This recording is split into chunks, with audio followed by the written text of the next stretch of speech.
Diascofoot, miroir du football de la diaspora congolaise.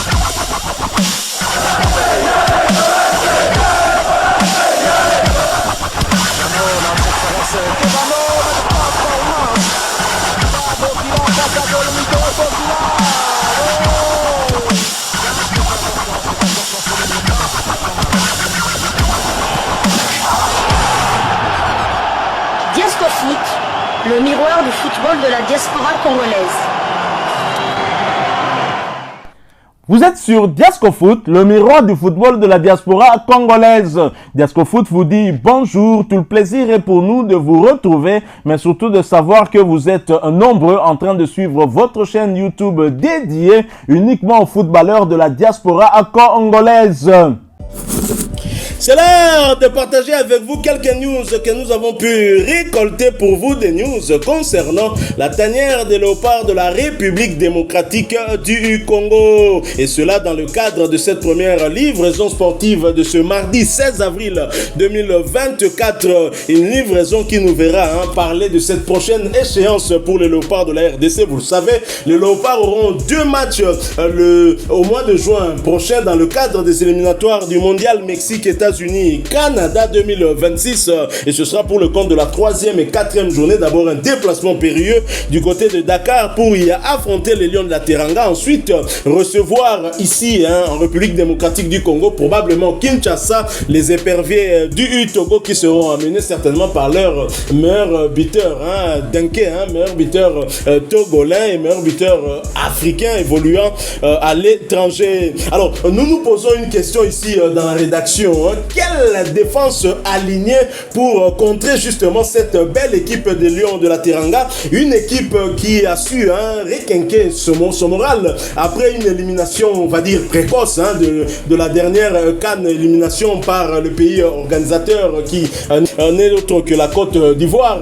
Mais lors de la dernière fenêtre FIFA, les Sénégalais se sont bien relancés en battant d'abord le Gabon, mais sans Pierre-Emerick Aubameyang sur le score sans appel de 3-0 avant de battre difficilement les Guépards du Bénin sur le score d'1-0. Aliou Cissé a pu voir son équipe réaliser 2 clean sheets.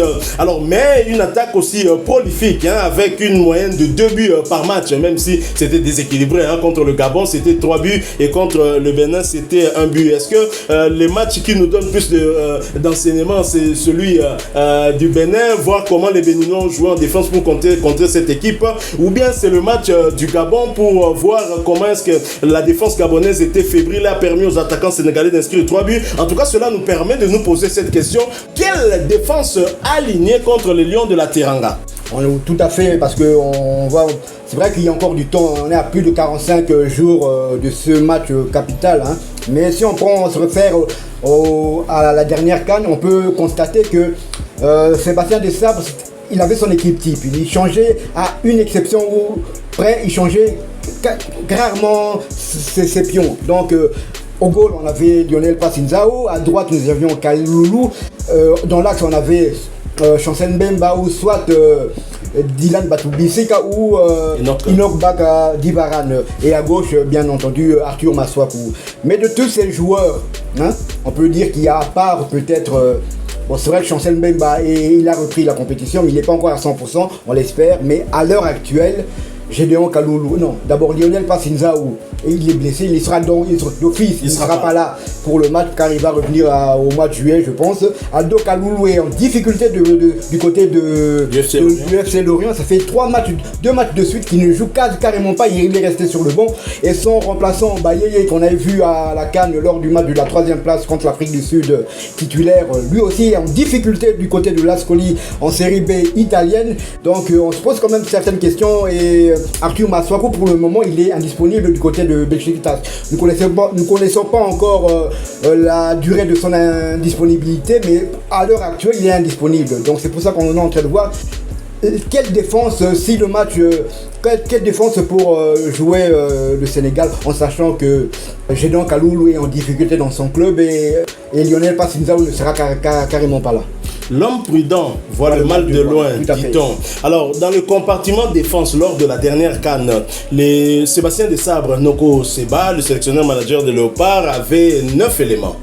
le gardien, je dis 9, hein, je prends Lionel Passinzao qui sera absent, mais si on ajoute les 2 autres gardiens, disons 11. Hein, 11 joueurs, dont 3 gardiens. Nous avions 4 défenseurs axiaux, hein, à moins que je me trompe, vous allez m'aider. Et des 2 côtés de la défense, côté gauche 2 et côté droit 2 aussi. Ça fait 11, si je ne me trompe pas. En tout cas, 8 en ce qui concerne les défenseurs, plus 3 gardiens, ça fait 11.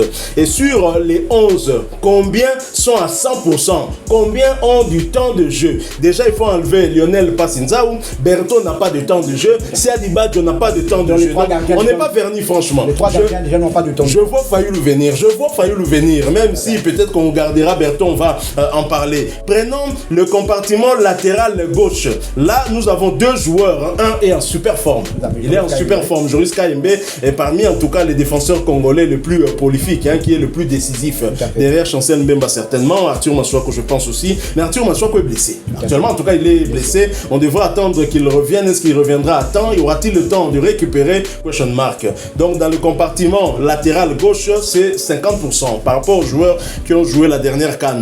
Dans l'axe central, nous avons 4 joueurs. Sur les 4, et l'axe central, je pense que c'est le compartiment le mieux verni, hein, je pense, puisque sur les 4, un seul est en difficulté, c'est Chancel Mbemba qui est revenu lors de la dernière rencontre que Marseille a joué dans le cadre des quarts de finale aller, hein, de l'Europa League. Il a débuté le match, mais il n'a pas terminé. Il est sorti, on a eu à retenir nos souffles, mais finalement rien de grave, hein, peut-être un coup de fatigue ou quoi, mais certainement on sent que peut-être que le demi-dieu congolais n'a pas encore totalement récupéré. On prie Dieu, hein, pour qu'il ait suffisamment de temps pour récupérer. J'espère que toute cette semaine où il n'aura pas joué, il aura quand même récupéré. Alors en dehors de Chancel Mbemba, Dylan Batumbisika impeccable du côté de l'AS Saint-Etienne, et Nok Inongabaka impeccable, et curieusement le seul défenseur central qui n'avait pas de temps de jeu lors de la dernière CAN est impeccable. Il s'agit de Rocky Bouchiri, il a du temps de jeu. C'est-à-dire que si Chancel Mbemba n'est pas là,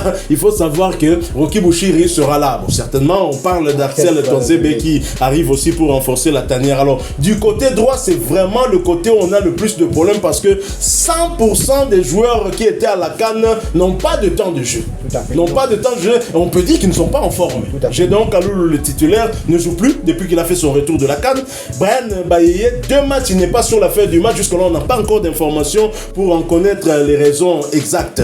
Donc, le gardien de but et le compartiment latéral droit, il y a lieu vraiment de trouver des éléments pour renforcer. C'est certainement pour cela que Sébastien Desabre est aussi en train de circuler, hein, l'Europe pour justement renforcer la tanière avec de nouveaux venus. Hein. Il était avant-hier, dimanche, du côté de Bruxelles pour suivre justement Noah Sadiki qui peut jouer dans l'entrejeu mais aussi comme défenseur. Tout à fait, Noah Sadiki qui a été formé d'abord comme back droit. D'ailleurs, c'est Vincent Kompany, l'actuel entraîneur de Burnley en première division anglaise. C'est lui qui l'a lancé à Anderlecht alors qu'il n'avait que 17 ans et il jouait back droit. Donc Noah Sadiki, s'il est appelé par Sébastien Desabre, peut toujours épauler du côté droit. Donc bien entendu, tous les Congolais espèrent que le joueur de Manchester United, Wan-Bissaka, sera là à Dakar, et là le problème de back droit ne se posera même pas.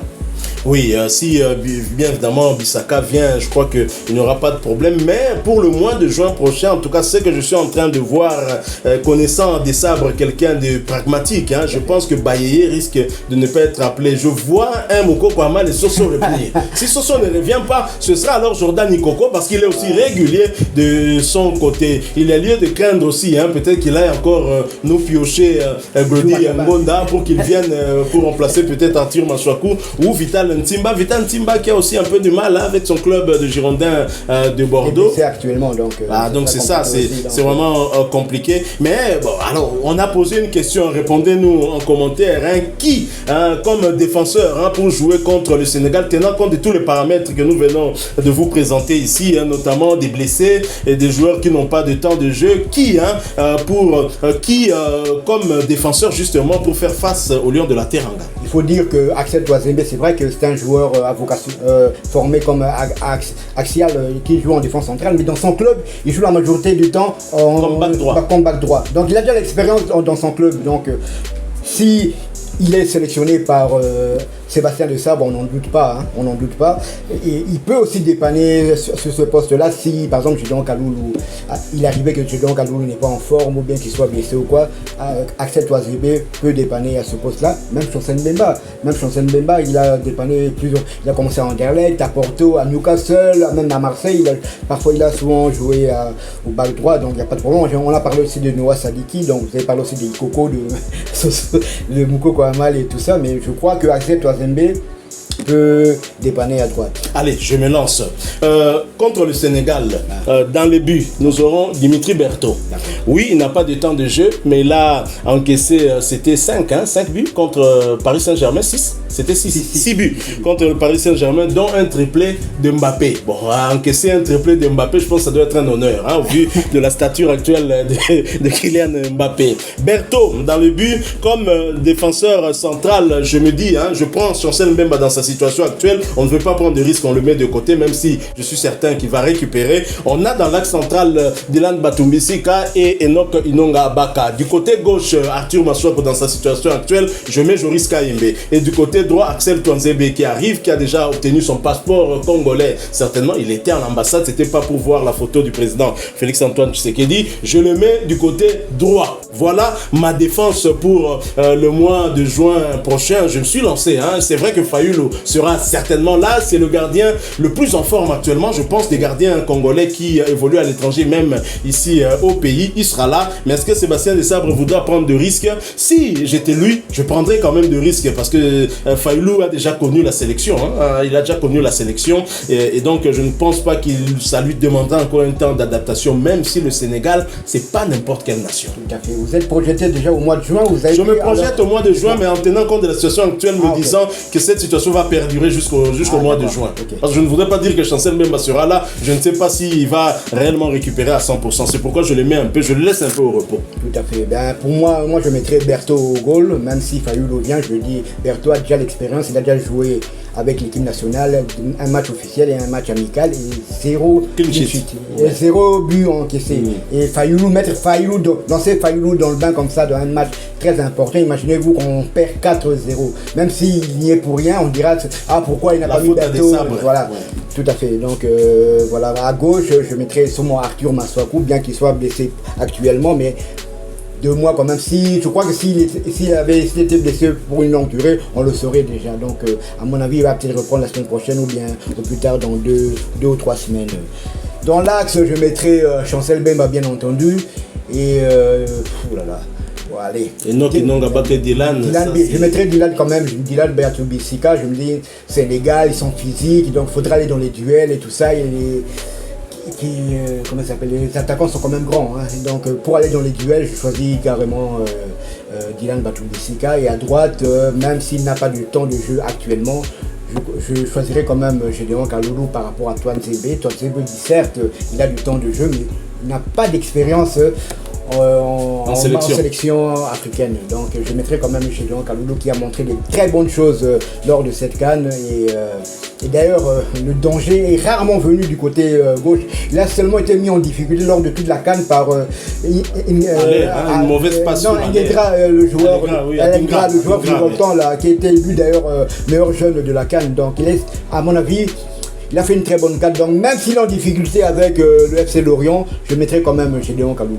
Alors il faut dire que dans cette défense, la défense que Desabre avait emmenée du côté de la CAN, il y a beaucoup de joueurs qui sont polyvalents. Vous avez parlé de Touanzebe, un défenseur axial qui peut jouer sur le côté. Bien sûr, lui n'est pas encore en sélection. Chancel Mbemba qui peut jouer également comme back droit. Et bien Inonga Baka aussi peut jouer comme back droit et même gauche, parce qu'il l'a déjà fait. Il a déjà joué même au milieu de terrain. Enoch Inonga Baka, c'est vraiment le profil de Chancel Mbemba. À Mangoulou, on a une chance d'avoir 2 joueurs de ce profil en sélection. Donc il peut jouer sur les côtés aussi pour suppléer, pour dépanner. La polyvalence, c'est vraiment une bonne chose. C'est même Joris Kayembe qui a été formé d'abord comme attaquant et puis comme ailier. C'est à Charleroi qu'on l'a fait descendre comme back gauche. D'ailleurs, lors de notre victoire contre la Guinée, il était monté au jeu, mais comme milieu. comme milieu devant Arthur Masuaku. Comme il a des notions défensives, c'était plus pour aider Arthur Masuaku. Donc avoir beaucoup de joueurs polyvalents comme ça peut aider quand même pour la sélection nationale. Voilà, tout à fait. Alors nous on a donné notre avis, hein. Vous avez remarqué que c'est plutôt divergent, hein. Moi j'ai mon classement et mon confrère a son classement. Alors partagez avec nous aussi, hein, votre classement pour le mois de juin, hein, tenant compte des paramètres qu'on vous a présentés ici en commentaire, bien évidemment. Et si vous avez aimé ce sujet, laissez-nous un maximum de j'aime, hein. Merci de vous abonner sur cette chaîne si vous êtes nouveau. N'oubliez pas d'activer la petite cloche de notification. Merci une fois de plus à vous, hein, avec espoir de vous retrouver bientôt si Dieu nous prête vie. En attendant, portez-vous bien et Desco Foot vous dit au revoir.